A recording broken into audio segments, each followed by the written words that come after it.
So here we have one of the figures from the War for Cybertron toy line.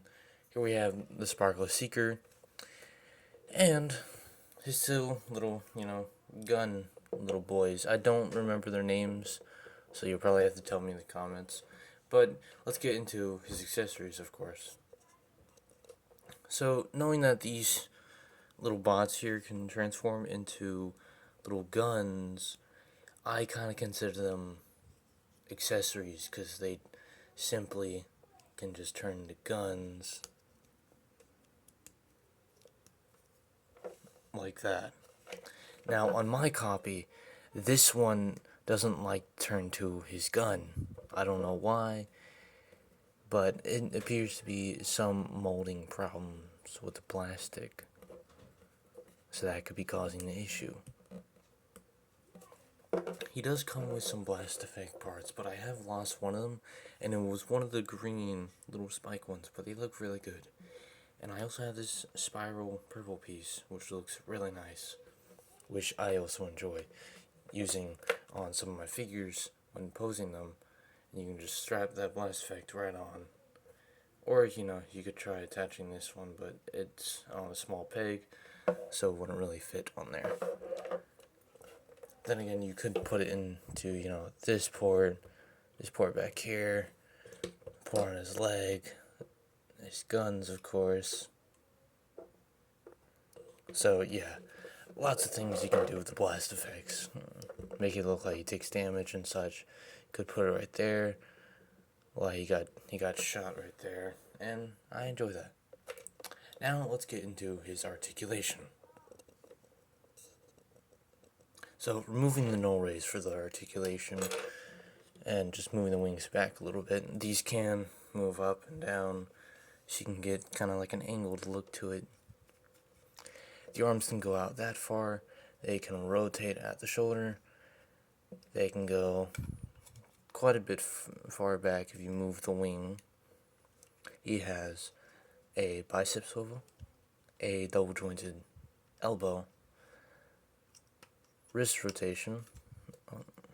He has some wrist rotation, and he can kind of curl his hand in. His head can look up and down, not that much. It can go side to side, quite a bit of tilt. He has a waist swivel, but it's a little bit limited due to the backpack. His legs can go out that far, and they can go back that far. He has a way past 90 degree bend at the knee. He has ankle tilt, which is a little bit sad that he can't do more. His toe can go down and his heel can go down, but that's for transformation. So yeah, not an whole lot of articulation, but he works as a tetrajet, which these were called by many toy reviewers, or, in the show. I believe they were called tetrajets, or from what I've heard. Now, I know some people put these neon blasters, or are they called neon blasters? I'll just call them blasters. Some people put them in the port here, but I just put them in the shoulder, because it just gives it that, just regular look to, say Starscream here. Or my Coronation Starscream, which is always nice to see. Now, let's get into some size comparisons. So, for size comparison, here we have Siege Soundwave, here we have Siege Optimus, Alita 1, and from my previous review, Legacy Bulkhead. So, Sparkless Seeker here, or as I like to call him, Spark, scales with some pretty good figures from the Siege line, which I own only a little bit, but I might be picking up a few more, since there were some pretty good figures in that line. Say, Skylynx or Jetfire, they were really good figures too. Even Megatron, even though he had his issues, or somewhat problems. But let's get into his transformation as he turns into a Tetrajet. Unlike Oh, he fell over. Unlike, I guess something you would call Megatron here, as he turns into absolutely nothing in the movies, or as you would say, Cloud Cover here, turning into a normal little jet. So, let's get into his transformation. So, getting into his transformation, first we just take off the null rays, and you want to angle the wings back, and you want to grab the two parts on the back, and you want to put your thumb on that panel back there, and you want to detach the backpack without breaking it. Now you want to grab his crutch and angle these out, or move these out, as it will form the front of the Tetrajet, like that.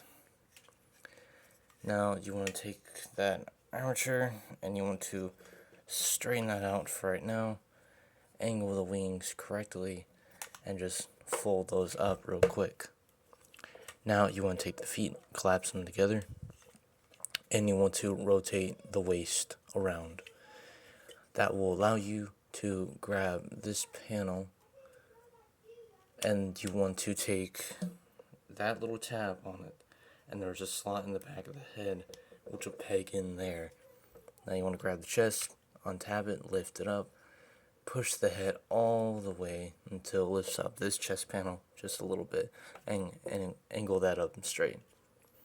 Now grab the calves, angle those up until they slot. You want to take that tab and put it into that slot there, and his legs should be looking just like that.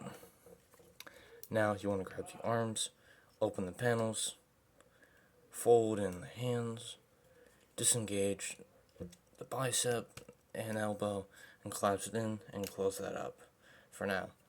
Now you want to do the same on the other side. Fold the hand in, collapse the elbow and bicep together, and close that up into the forearm. Now you want to grab this engine piece at the top, untab it, which can be a bitch to untab, and you want to fold that down and snap it in. Now you want to grab that armature, angle it down, grab the forearms, and there is a slot right there, as you can see, the lighting light right there, and you want to peg it into those two slots there, and peg it in if it wants to. Now take this wing, push it in, and there is that tab that is going to sit underneath that slot there, which is a little bit hard to see, but I am trying my best. Now there are two slots underneath the wing that will tab into the forearm, which can be a little bit tricky since it is more complicated on this side for me on my copy, but it can be different for other people. Now you want to do the same on the other side, of course, since this is a symmetrical Tetrajet. And if you get that done, you grab the chest piece here, angle it up over those two tabs, and you want to take those two tabs and put them into those slots as you collapse the chest down, which it should do snugly. And you can put these null rays anywhere. I mean, there's a port here, there's a port here, and there's a port in here on the side of the forearm, which I like to tab this in, or slot it in there ever so tightly, so it's nice and tight in there, so it doesn't just fall out. And there we have Spark in his Tetrajet mode, which I actually do like a lot. So for the detail that's on this thing, I do like it. Like there's this afterburn on the wings and all this like rust effect and that very nice Decepticon symbol with some damage on it, which I do like. The only thing I don't like is, the feet just hanging out right here, but they do kind of blend in for the thrusters. You can take the blast effect and put it in there, but it's pretty loose in there. You can put this in the back and just like make it look like he's blasting up, but you probably need more blast effects for that. Now let's get into some size comparisons. So for size comparisons, here we have Coronation Starscream, the big bastard himself, Movie 1 Megatron. He's a big boy. And here we have Cloud Cover. So, do I recommend him? Yes, I do. And if you want, these little gun boys here, I recommend Spark here for those who want a Tetrajet, or, just this mold entirely, because there's Thundercracker, Skywarp, Starscream, all those. But I do recommend him. This has been Soundwave Reviews, and until my next review, peace out.